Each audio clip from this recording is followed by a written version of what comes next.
Esto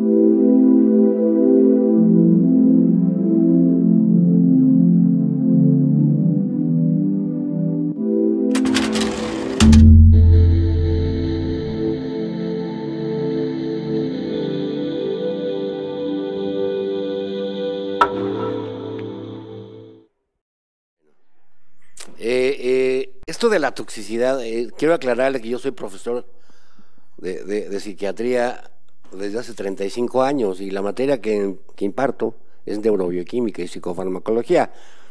Entonces voy a hablar ahora en contra de mucho de lo que he estado diciendo, pero eso es cómo funciona la ciencia. La ciencia no es una doctrina y de repente caemos en ciertos vacíos, en ciertas contradicciones, ¿verdad? Y nos ocurre como en esta película, ¿verdad? Donde la psiquiatría parece que fue seducida y abandonada, ¿verdad? Porque los laboratorios nos fabrican una serie de teorías para poder vender sus medicamentos, porque si ustedes piensan que son instituciones de caridad, están en un error. Y los psiquiatras que necesitábamos estar dentro del mundo médico, porque la psiquiatría era medio marginal en muchos lados, ¿verdad? Compra rápidamente la idea porque pueden prescribir medicamentos. Si la idea de la prescripción es muy importante en medicina, y en psiquiatría no la teníamos, en psiquiatría había pero menos prescripción, y por eso fuimos fácil presa de estos, de la farmamafia, ¿no? La psicofarmacología como tal empieza bien ya así como tal en los años 50, ¿verdad? Con una serie de descubrimientos serendípicos. Es decir, estos no son fármacos que se fabricaron para el manejo de la depresión, para el manejo de la psicosis. Su historia es muy interesante, por supuesto, pero fueron fármacos que fueron utilizados para muchas cosas, ¿verdad? Que voy a ir viendo a continuación. Pero sobre todo, la idea que quiero que tengan es que se nos manejó de pronto que eran antídotos. Y esa es una idea importante en medicina, porque en medicina, desde hacía mucho tiempo, desde el siglo XIX, Paul Ehrlich, ¿verdad?, había estado creando un concepto de bala mágica, que tenía cierto peso entonces para el manejo de la sífilis, del treponema pálido, crear algo parecido a los tintes de los colorantes que se usan en la histología y que fuera a incidir directamente en el treponema sin impactar pues al resto de las células, ¿no? Y bueno, si esto es cierto, si los medicamentos han ido sirviendo como antídotos, deberíamos de tener en la actualidad menor número de pacientes psiquiátricos en todos los países, pero no es así, ¿no? Sino las cifras de estos trastornos van aumentando y para algunos, ¿verdad? Por ejemplo, para Robert Whittaker esto se ha convertido en una especie de epidemia, entre comillas, pero finalmente sí hay un mayor número de personas con diferentes trastornos y sobre todo crónicos, aquellos que han recibido ya psicofármacos y que no se cumplió la promesa de ser el antídoto. Básicamente, la mayoría de los medicamentos, ¿verdad?, se desarrollaron en función de su farmacodinamia. ¿Qué hacían en el sistema nervioso? Algunos no sabía bien qué hacía. Ustedes recordarán que en el caso del iproniazida, por ejemplo, uno de los primeros monoaminos, inhibidores de la monoamina oxidasa, se descubrió en tuberculosos, en donde no mejoraban de la tuberculosis, pero mejoraban de su estado de ánimo, ¿no? Y es la misma historia con la cloropromacina, ¿verdad?, que la desarrolla un neurocirujano, ¿verdad?, como vamos a ver, y finalmente se empieza a utilizar en psiquiatría, ¿no? Y bueno, todo esto fue como siendo el caldo de cultivo en donde se crea una ideología de la mala mágica. O sea, a los psiquiatras, ¿verdad?, se nos vende la idea de que estamos curando o estamos creando un tipo de medicamentos parecidos a la insulina. De hecho, en algunos lugares, ¿verdad?, se llegó a decir que teníamos que prescribir antidepresivos como se prescriben los medicamentos antidiabéticos para toda la vida. Y uno dice, ¿cómo? ¿Por qué, no? ¿Por qué para toda la vida? si no soy accionista de ninguna de estas fábricas, ¿no? Entonces, fíjense, hasta la década de los años 50 del siglo pasado, había una serie de remedios, así como los de la abuelita.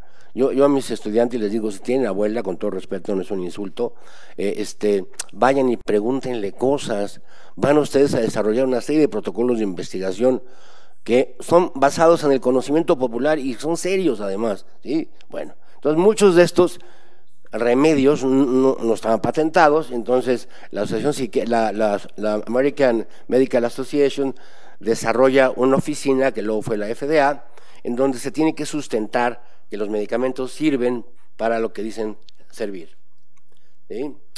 Y entonces, ¿verdad? En una parte inicial se pidió que no hubiera comerciales. Y si ustedes van a Estados Unidos, son divertidísimos los comerciales para médicos, ¿no? Yo tengo una buena colección de ellos, ¿no? ¿Por qué? Porque los médicos nos convertimos en el target, en el blanco. Ask your doctor. ¿No? Hay un comercial de una vejiga, ¿verdad? Que va jalando a una mujer que tiene una vejiga neurogénica, y entonces dice uno, qué barbaridad, qué fantasía, ¿no? Que una vejiga antropomórfica vaya jalando a una señora al baño, ¿no? Pero efectivamente, encuestados los médicos, ¿verdad? Ellos mismos dicen que hay una sobremedicación, ¿verdad? Que es además impulsada por la industria farmacéutica. Yo, por ejemplo, si no supiera nada de lo que es el Viagra, pensaría que es un jabón, ¿no? Finalmente, es uno de los problemas, ¿sabes? Que uno dice, la gente se bañará y se pondrá firmes, ¿verdad? El problema con la industria es que se toparon con los psicoanalistas. Y así como Sancho Panza le dice a Don Quijote, con la iglesia hemos topado, digo, si no lo han leído, se lo represento, ¿verdad? Porque igual, las compañías farmacéuticas dicen, con Freud hemos topado. ¿Por qué? Porque los psicoanalistas, la mayoría de los psiquiatras tenían una formación psicoanalítica y no estaba muy fácil que pudieran prescribir. Pero entonces hay un cambio en la mentalidad. Solamente te publican artículos en las revistas que son auspiciadas por las compañías farmacéuticas. Ustedes verán que tienen una cantidad importante de comerciales. Vean Salud Mental si tienen dudas al respecto. Y verán que no te están aceptando ya muchos, empieza a haber el filtrado importante de artículos que tienen que ver con aspectos sociales, psicodinámicos, y entonces, además, las aseguradoras ponen un límite en cuanto a lo que van a apoyar a un paciente, y bueno, resulta que es mejor dar psicofármacos, ¿sí? ¿Cómo se descubrió la clorpromacina? Les decía, fue por serendipia. Un neurocirujano, Henry Laborit, le pide a Ron Poulenc, el laboratorio, que les fabrique un compuesto para el shock quirúrgico. El shock quirúrgico es la condición en la cual los pacientes, después de estar siendo operados, aunque no pierdan sangre, desarrollan un estado de hipotensión arterial, que entonces se pensaba era por una por una liberación de histamina. La histamina produce una vasodilatación y esto cae la presión arterial. Entonces vamos a fabricar antihistamínicos, y bien, la clorpromacina es un antihistamínico, pero además producía un estado de sedación largo, de ahí el nombre en francés Largactil. Largactil, dura mucho la sedación, pero estos eran originalmente sedantes, ¿sí? Era para lo que fueron, y bueno, resulta que el mecanismo no era necesariamente como se pensaba, y esto lo pongo porque ningún nefrólogo les va a decir que sus diuréticos, el mecanismo de acción de los diuréticos es el antagonista de la glomerulonefritis o de cualquier otra enfermedad de la nefrona. Los psiquiatras sí nos vendieron esa idea. Y de repente cuando empezamos a darnos cuenta, era demasiado tarde. Yo tengo 35 años de psiquiatra, yo me comí esta idea, ¿verdad? Mucho tiempo, hasta que hubo un par de artículos muy interesantes, ¿verdad? Que desafortunadamente la gente no lee porque pues en mis clases de neurobioquímica la mitad reprueba y la otra mitad copia, entonces el problema es ese, ¿no? Entonces, lo que hicieron las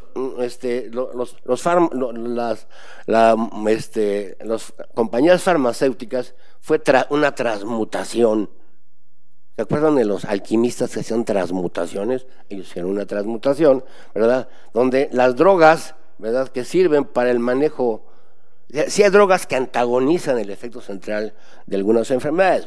La L-Dopa, digo, a la larga le sale más caro el caldo que las albóndigas al paciente, pero sí antagoniza los efectos de la baja de dopamina, la insulina, los antibióticos, etc. Pero hay muchos medicamentos que son sintomáticos. Y vale, qué bueno que los hay.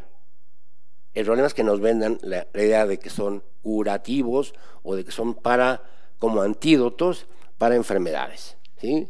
Y este es el artículo que les comento. Un grupo en la Universidad de Columbia, en Nueva York, hace un reto farmacológico en el cual a un grupo de pacientes que están respondiendo ya a inhibidores de recaptura de serotonina, ya están respondiendo y les dan un cóctel libre de aminoácidos, un cóctel con todos los aminoácidos menos el L-triptófano, el precursor de la serotonina. Lo que hace esto es engañar a una de las enzimas que fabrica serotonina y se detiene la fabricación de serotonina. Al ocurrir esto, la gente que estaba respondiendo a los antidepresivos inhibidores de recaptura de serotonina recaen. No recaen los que están respondiendo a norepinefrina, o pacientes con depresión que no están respondiendo a nada, no se deprimen más. Lo que estos investigadores dijeron fue una verdad de perogrullo. Para que actúen los inhibidores de recaptura de serotonina, se requiere que haya serotonina. No se había olvidado de los psiquiatras. O sea, realmente lo que estábamos viendo con esto es que estos medicamentos tienen un mecanismo de acción, pero no es el causante de la depresión. El mismo experimento ocurrió con la alfa-metilparatirosina. La alfa-metilparatirosina es un bloqueador de la enzima de síntesis de catecolaminas. Si se da en pacientes que están recibiendo inhibidores de recaptura de norepinefrina, recaen. Pero si están recibiendo ICRS, entonces estamos viendo que lo que estábamos estudiando eran los efectos de los antidepresivos sobre el sistema, ¿sí? Y bueno, ¿por qué la serotonina? Había algunas evidencias que estaban empujando a la serotonina como la molécula clave en la depresión, ¿verdad? Cuando se hizo un estudio preliminar, Malcolm Bauer, en Yale, encuentra niveles bajos del metabolito, que es el 5-hidroxiindolacético, pero cuando se usa un método mucho más sensible, que es la cromatografía de líquido de gas, se ve que no hay diferencias, pero aún así prosigue esta historia. Chilkraut, ¿verdad?, hace una revisión y dice, ok, los medicamentos que bajan los niveles de monoaminas producen depresión, los medicamentos como la reserpina, ¿verdad?, que bajan estos niveles causan depresión, pero ¿en cuántas personas? De repente alguien dijo, ¿en cuántos? En 6%. No eran tampoco muchos, ¿verdad? Y a lo mejor ellos tenían cierta vulnerabilidad, pero esos datos no se publican, quedan recluidos. Luego, Marie Asberg, obviamente del Karolinska Institute, ¿verdad?, publica también que hay un grupo de pacientes suicidas que tienen igual bajos niveles del ácido 5-hidroxiindolacético, pero lo que no reporta este grupo es que en la población normal hay una curva gaussiana donde también hay un grupo que tiene 30% bajo de los niveles de serotonina y no están deprimidos. Eso se llama cuchareo, maquillar los datos. Y esos son buenísimos, la farmamafia, buenísimos. Por eso debe de haber instituciones. En Dinamarca hay un grupo que es el grupo danés para el estudio de los trastornos afectivos, que no tiene ninguna subvención de ningún laboratorio, que es el que hace los estudios de validación para su país, ¿no? Entonces, efectivamente, se pueden maquillar mucho los datos, ¿verdad? Nuevamente, James Maas también dijo, ok, vamos a tratar pacientes con depresión que tengan niveles muy bajos de serotonina o de su metabolito contra pacientes con depresión que no tengan esto. Mi hipótesis es que si les doy amitriptilina, que es un inhibidor de recaptura de serotonina, van a tener más mejoría los que tienen más bajos niveles, no hubo diferencias. Es que esto es importante, los artículos de no diferencias deberían ser los más importantes para nosotros. ¿Por qué? Porque nos arrollaron mucho trabajo a los que estamos investigando para buscar diferencias. ¿Sí? Ok. Y entonces viene el Prozac. Bolas. Una campaña. Ustedes piensan en ustedes piensan en un refresco y piensan en Coca-Cola. Bueno, si son disidentes, Pepsi-Cola, ¿no? Si piensan en un antidepresivo, Prozac. Bueno, la gente dijo, después de Fox, decía, no, a mí no me prescriba Prozac, doctor. No, él ya era pendejo así antes de que llegara a ser presidente. No se preocupen por eso, ¿sí? Pero entonces crean toda una idea de que en la depresión hay niveles bajos de serotonina, ¿verdad? Pero la fluoxetina no es un inhibidor selectivo. Vean, este es el perfil del famoso libro de Stephen Stahl. Es una piñatita donde verdaderamente hay muchos sitios de unión donde sí hay un efecto de inhibidor de serotonina, pero también de norepinefrina y sobre todo, aquí está, y también sobre todo el metabolito activo de este producto que es la norfluoxetina, que dura 120 horas. ¿Sí? Entonces, pues claro, el problema con esto, este es el grupo de la Universidad Danesa, encontró que no había diferencias realmente en respuesta. La respuesta a todos los antidepresivos que conocemos en la actualidad es del 40%.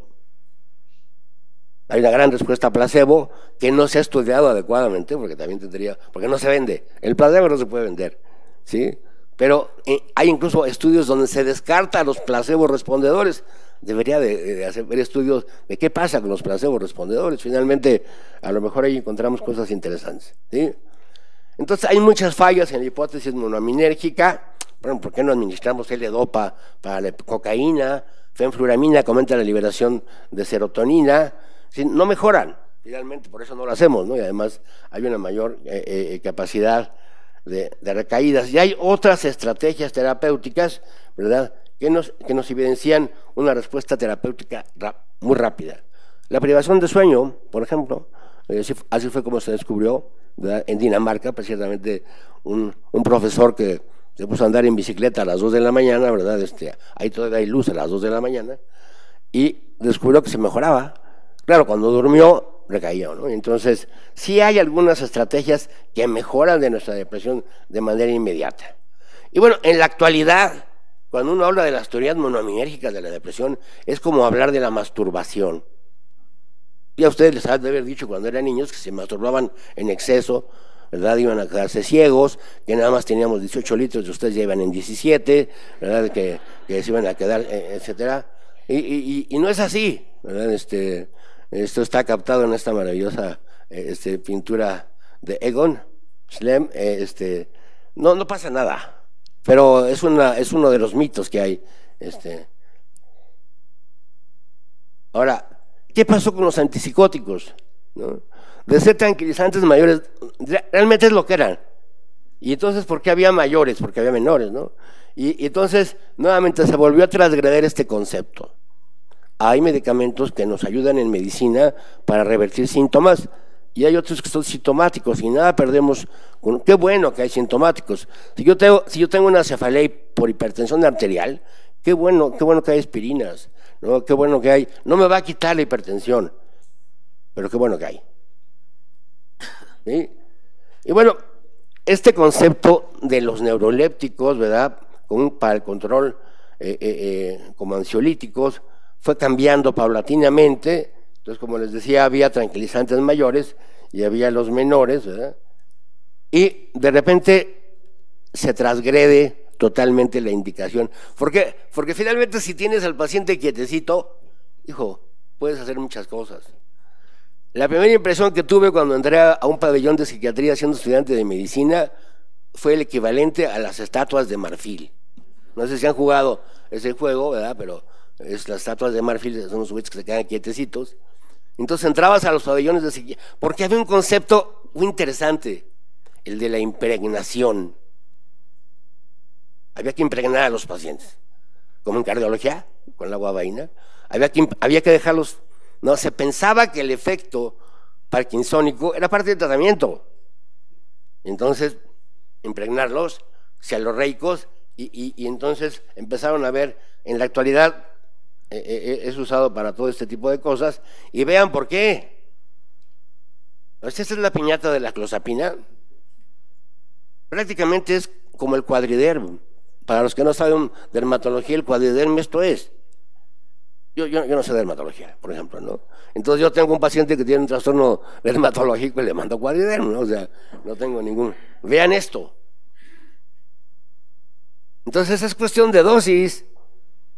O sea, son medicamentos muy importantes, pero aquí viene el arte de medicar. ¿Cuántos? O sea, no sirven para quitar la psicosis, pero sirven para muchas otras cosas. Para aumentar de peso, por ejemplo, ¿no? Seguramente, ¿no? Entonces, aquí había que fabricar una hipótesis y se fabricó. Faltaba más. La hipótesis de la alteración dopaminérgica. Y por eso la rigidez inducida por los neurolépticos era la prueba de que estábamos saturando el sistema dopaminérgico, aunque ahora sabemos que no es necesario, ¿verdad?, que existe este tipo de saturación, y una transmutación de tranquilizantes mayores a ser antipsicóticos, ¿no? Esto solamente lo hacían los alquimistas, bueno, trataron de hacerlo los alquimistas sin mucho éxito. Entonces la premisa central en esto es la dopamina. El problema fue cuando empezó a haber, ¿verdad?, otro tipo de psicosis. Cuando yo he tenido pacientes por psicosis con marihuana, siempre me pregunto, ¿y aquí cuál es el mecanismo? Sí, ya sé que los cannabinoides y que hay receptores presinápticos y están regulando la dopamina, pues tampoco no sé muy bien esta parte, pero eso está ahí, es un hecho. ¿Y el delirium tremens? ¿Y las psicosis tóxicas? Entonces empieza a haber una serie de preguntas, y claro, hubo todo un grupo de expertos, con Salomon Snyder, que es así como era el zar de la neurobioquímica en Estados Unidos, ¿verdad? Y ellos dicen, antes de que publicaran su artículo, ¿verdad?, publican en el New York Times, ¿verdad?, que existe una alteración en los niveles de dopamina, y esto ya se fue convirtiendo como en una moda, ¿no? Los neurocientíficos, sobre todo, bueno, algunos otros también, publican primero en los medios de divulgación antes que en las revistas científicas, con lo cual están brincando la revisión de sus pares, ¿sí?, la revisión de los que sí saben del tema, y están vendiendo cosas al público que a veces son muy peligrosas, ¿no? Entonces, claro, empezó a verse qué pasaba con el catabolito activo de la dopamina. Ok, está igual en pacientes que en voluntarios sanos y que en esquizofrénicos no tratados, porque cuando se encuentran los niveles elevados de dopamina, que sí están elevados, esto es en todos los pacientes que han recibido antipsicóticos. Finalmente los antipsicóticos sí bloquean a los receptores a dopamina, una respuesta natural es que aumente el número de estos, pero lo que se vendió entonces es que la esquizofrenia igual y uno como psiquiatra piensa en automático eso, ¿eh? Cuando les digo a mis estudiantes, también la dopamina tiene que ver en depresión, no me creen. Y el hedonismo, la anedonia, ellos piensan esquizofrenia, dopamina, ¿sí? Y finalmente, ¿verdad?, hubo toda una serie de investigadores, ¿verdad?, que estuvieron sosteniendo el efecto antipsicótico estaba vinculado a una alteración en el tono dopaminérgico. El problema fue cuando empezaron a ver que en la corteza prefrontal había una hipodopaminergia y que en el estriado había una hiperdopaminérgica, pero también se fabrica una hipótesis para satisfacer esta diferencia, ¿no? Entonces se consolidó la idea de que los médicos psiquiatras podemos prescribir medicamentos, aunque no sabemos bien cómo actúan. Creamos una Biblia, que es el DSM-3, que se ha ido actualizando, que se ha ido rasurando a una serie de alteraciones que son muy locales. Por ejemplo, los hikikomoris de Japón. Los hikikomoris son una variedad que parece de fobia social, pero in extremis. O sea, no salen de sus casos. Eso no está registrado. Y así hay muchos casos, ¿no? Entonces, igual, la hipótesis dopaminérgica está totalmente desacreditada. Y Lieberman y mucha gente que ha trabajado en esta área dicen, sí es cierto, pero ahora díganle al pueblo norteamericano o a la gente, ¿no?, que piense que esto no es cierto. Y es como el litio. ¿no? A mí la gente me llega con trastornos afectivos, doctor, ¿no tendré bajos los niveles de litio? Así, oye, no vayas a empezar a tomar baterías de litio para compensar esto. Es que estoy con la pila baja, me dijeron que tenía la pila baja, doctor. Mejor toma Tehuacán, ese sí te puede ayudar con tus niveles de litio, ¿sí? Entonces, obviamente no es la única hipótesis, ¿verdad? Que hay muchas más hipótesis, ¿verdad? Todas más o menos se han ido digamos, descartando la transmetilación, ¿no? Cuando se descubre el LSD, wow, generamos alucinógenos endógenamente, ¿no? Y como decía mi maestro José Luis Díaz, yo fui ayudante de nuestro José Luis Díaz, me decía él, es que la historia de la esquizofrenia básica y de la investigación es una historia de sangre, sudor, lágrimas, orina, líquido semadorraquídeo, día del año que nacieron. Es decir, se ha explorado materialmente todo, ¿sí? Entonces, obviamente sí hay un efecto, no voy a negar que hay un efecto en las fases agudas. El problema resulta ser en las fases crónicas. ¿Sí? En la cronicidad ya no estamos teniendo, y eso explica por qué hay 16% de aumento de trastornos psiquiátricos. Y el gran problema que tuvieron los defensores de los antipsicóticos fue esto, la disquinesia tardía. Primero lo negaron, y eso me recuerda mucho al tabaco, ¿no? Cuando la gente decía, es adictivo. No, tú puedes. ¿No? México es el único país del mundo donde con echando ganas la gente se cura, ¿no? Está comprobado. Entonces se crean 3 grupos de estudio para esto de la disquinesia tardía. En el primero dijeron, no, es una cosa pequeña, el 3%, no se debe de dejar de dar el medicamento. En 1980 ya dicen, no, sí hay 40%, pero esto es quizá por una vulnerabilidad inherente a la enfermedad, ¿sí? Y finalmente se acepta que es un trastorno causado por los antipsicóticos porque empieza a aparecer en gente que no tiene esquizofrenia, y la razón de esto fue este tipo de cosas. ¿Ya? Les agradezco, muchas gracias.